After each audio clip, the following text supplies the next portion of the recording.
माझ्यावर विश्वास ठेव.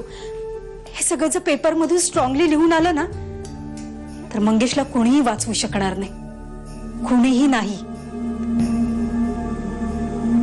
पण मग काय करावं लागेल? म्हणजे काय करायचं आता आपण? साठे म्हणून आमचे एडिटर आहेत, मी त्यांना थोडीशी कल्पना देण्याचं ठरवलंय. नाही नको शिवानी, तू अजून कोणाला हे सांगू नकोस प्लीज.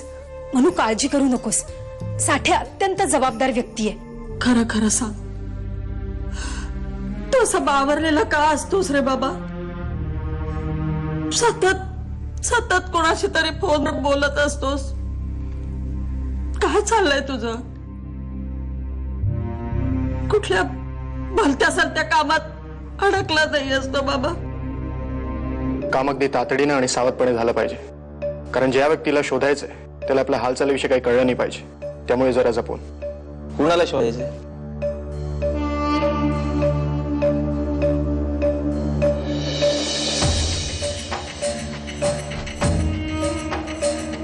झालंच म्हणून समजा. देख, हे बघ, मला दुबईला जायचंय कामासाठी. मी तिथं जातो, सेटल होतो आणि काही दिवसांनी येऊन तुला घेऊन जातो. दोघं सुखात राहू मायलेक. आता इथे राम राहिला नाही. पण वर्षा, मी मात्र इथेच राम म्हणित रे बाबा.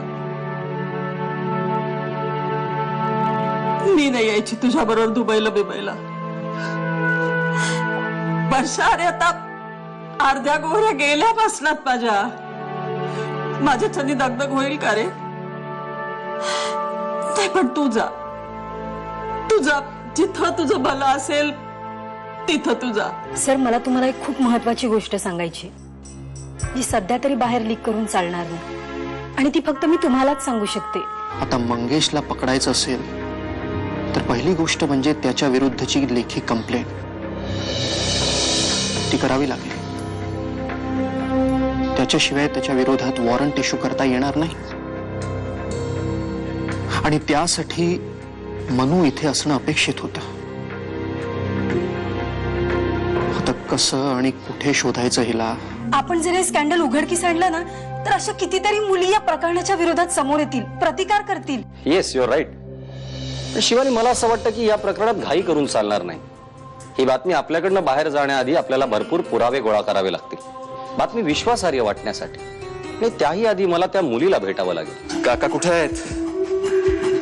भाजी आणायला गेलेत ना बाजारात. त्यांच्यापासून बरोबर 1 किलोमीटरच्या अंतरावरती एक टेम्पो उभा आहे.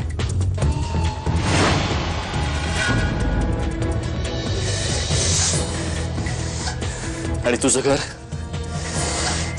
घर ही भाजीवाल्यापासून बरोबर 1 किलोमीटर. रेस लावूया, रेस. बघूया काकांपर्यंत आधी टेम्पो पोचतोय का तू पोचतेस.